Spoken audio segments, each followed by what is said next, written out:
ايه رأيكم بقى في المبخرة الحلوة دي؟ شايفين شكلها حلوة قوي ازاي والوانها حلوة قوي ازاي؟ طب انا متضايقة ليه او ايه مشكلتي؟ هو ده اللغز؟ في لغز يا جماعة في الفيديو، هحتاج حد يحلهولي، واللي يحلهولي هيبقى شاطر جدا وانزله شكر مخصوص في الفيديو اللي بعديه. اتمنى حد يلاقي لي حل وهنعرف المشكلة مع بعض خلال الفيديو. يلا بينا. طيب ايه الحاجات اللي احنا هنحتاجها مع بعض؟ ده القالب دوت اول مره اشتغل فيه معاكم جبس، والقالب ده طبعا اصفر من كتر ما استخدمناه، وهستخدم بويه ذهبي. هحكي لكم تفاصيل فيه، حاجات نقط مهمه جدا هقولها لكم خلال الفيديو. اوكي، ومعايا حبه ميه وحبه جبس، ومعايا الوان مركزه اورنج، ومعايا اسود، ومعايا المعايير اللي انا هعاير بيها على جنب دي. تمام، ركزوا معايا على الجبس الامور اللي قدامكم ده، وهنعرف مع بعض خلال التجربة دي انا اكتشفت حاجة وما اهتمتش بقى بكل التفاصيل التانية. انا كان هممني هحل الحاجة دي، او يعني اتصدمت او زعلت، او هي المشكلة اللي انتوا هتعرفوها معايا. طبعا المعيار بتاعنا يا جماعة 2 جبس ل1 مية، خلاص. وساعات ممكن نعمل 1.5 جبس ل1 مية، حسب احنا هنعمل تكنيكي، بس معظم الوقت هو 2 جبس ل1 مية. حلوة قوي. وهنا بقى بتظهر بداية المشكلة. أكيد متهيالي لو انتم ملاحظين ان اللون اللي طالع معانا رمادي مش أبيض أبدا. أنا جايبة جبس أبيض حلو، والمشكلة ان هو مش أبيض شاهق. عايزة أقول لكم ان في قطر كان الله يرحمني يعني الأيام دي كان الجبس يا جماعة أبيض منور، يعني شاهق بطريقة فظيعة. ولما كان حد بيبعت لي على القناة يقولوا لي احنا القطع بتطلع معانا مش بيضة كده، أقول لهم ليه يا جماعة؟ طب ما تجيبوا جبس أبيض. ما تخيلتش ابدا ان انا هتحط في نفس الموقف الفظيع دوت. انا مصدومه صدمه عمري. هكمل لكم. بصوا، بعد ما قلبنا حلو، طبعا احنا بنحط الميه الاول ونرش عليها كده الجبس بتاعنا. خلاص قلبناها حلوه قوي، خدوا بالكم بسرعه علشان ما ينشفش منكم. وبعد كده بقى انا كنت ناويه ان انا اعمل اسود مع ماربل كده، شويه اسود مع اللي هو اللون الاورنج ده، مع كمان تاتش ذهبي من البويه. اوكي، ودي كانت اول مره اجرب ان انا احط بويه ونشوف نتيجتها تطلع ايه. على فكره دي تجربه مهمه جدا، يعني دي من ضمن الفوائد اللي انا طلعت بيها من الفيديو، ان نتيجه البويه ايه في الجبس. خلاص نخليها دي على جنب وركزوا فيها. طيب اللي انا عملته ان انا حطيت حبة من ده على حبة من ده، وقلبت كده بالخشب، وهبدأ اصب. طبعا بصوا شايفين المنظر طلع عامل ازاي؟ هنشوف بقى النتيجة في الاخر. بس طبعا مع التخبيط طبعا يا جماعة انا حطاه على قطعة خشب علشان اقدر اخبط الخشب ده كويس جدا، فطلع البابلز من القطعة بتاعتي وما يبقاش فيها خروم او فتحات.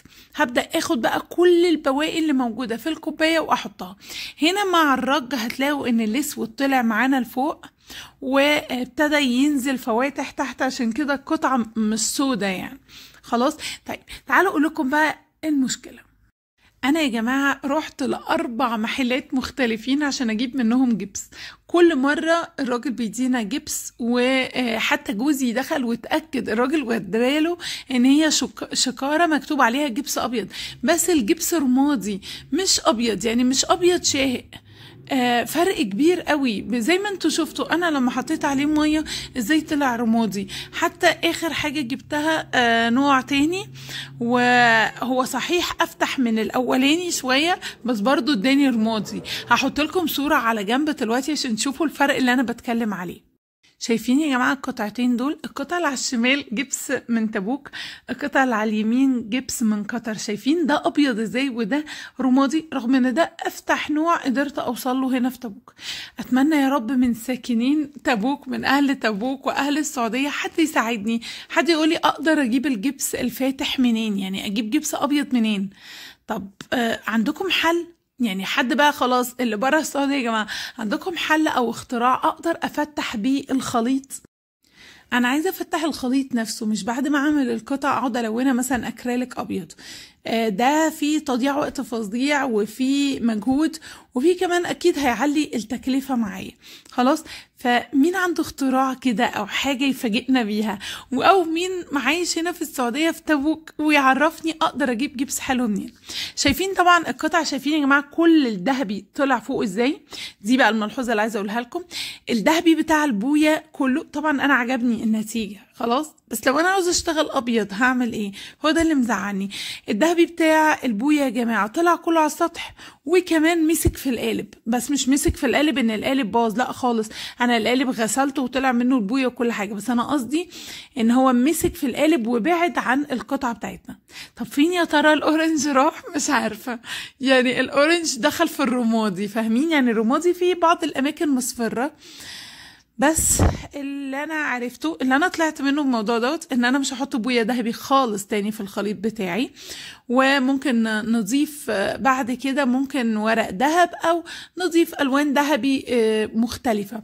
طبعا لو كان ابيض اتوقع ان الاورنج كان هيبان، او يمكن نسبه الاسود كانت زياده شويه، هنشوف. المهم ان انا خلصت القطعه بتاعتي. طبعا هي محتاجه تتصنفر من تحت عشان تبقوا عارفين، ونحط لها قطعه اللي هي الفوم اللي هي بتتحط من تحت على القطع، وبرضه هنشوفها مع بعض في فيديو تاني ان شاء الله. ودي المبخره اللي انا كنت عايزه احطها، كنت قاعده بفكر انا احط دي ولا احط دي، وان انا ما استسلمش وهنزل لكم الفيديو. انا هنزل لكم الفيديو. المهم جبت قطر وبدات ان انا اوسع المكان شويه علشان احط اللي هو الطبق بالغطاء بتاعه احلى. تمام. وقررت ان انا ادخل فيها ذهبي زي ما انا كنت عايزه. شايفين يا جماعه القطعه البيضه اللي هناك دي؟ انا كنت عاملاها بكونكريت. شايفين فرق اللون؟ فرق اللون فظيع. انا جبت هنا ماده اسمها المود باتش، تقدروا تستبدلوها طبعا بالغير الابيض بس خففوه بحبه ميه، وهبدا الزق بيها ورق الذهب. تمام. المود باتش كمان نقدر نعزل بيها القطعه بتاعتنا، فعشان كده انا هدهن القطعه كلها كاني بعمل لها طبقه عزل. خلاص. وبعد كده اوزع ورق الذهب بتاعي زي ما انا عايزه. كمان بالمود باتش نقدر ان احنا نلزق الاحجار، لو حد عايز يحط احجار او عايز يحط اي حاجه يقدر يلزقها كمان بالمود باتش او الغيرها زي ما قلنا. تمام. بدات اوزع بقى ورق الذهب بتاعي، وانا حزينه جدا جدا جدا على الجبس اللي انا جبته دوت. خلاص. انا بجد نفسي اي حد يساعدني، لا الا تقولوا لي طريقه هفتح بيها الخليط، لا الا تقولوا لي مكان اجيب منه جبس ابيض بجد لونه ابيض. خلاص بقى، بعد ما احط ورق الدهب هسيب الطبقه دي تنشف خالص، وبعد كده اكمل عمليه العزل. عمليه العزل بتكون عباره عن 3 طبقات. انا هستخدم دلوقتي ورنيش بلاستيك مائي مات، كنت جايباه من مصر. ورنيش ده كويس قوي ان شاء الله هيبقى مظبوط معاكم. بحته سفنجه كده بدات ادي الوش التاني، وطبعا بنحط طبقه خفيفه قوي يا جماعه، وبعد ما تنشف نحط الطبقه الثالثه. وطبعا احنا بنعزله من الوش ومن الجنب ومن تحت ومن كله، ما تسيبوش اي حته ما تتعزلش. خلاص. وبعد ما بينشف خالص، وطبعا عمليه العزل بتحصل بعد ما يكون القطعه بتاعتنا جفت وطلع منها الرطوبه. وده بقى شكلها النهائي. يا رب تكون عجبتكم زي ما عجبتني. قولوا لي رايكم فيها، وقولوا لي كمان اعمل ايه في الجبس الرمادي ده. استنوا فيديو جديد. سلام عليكم.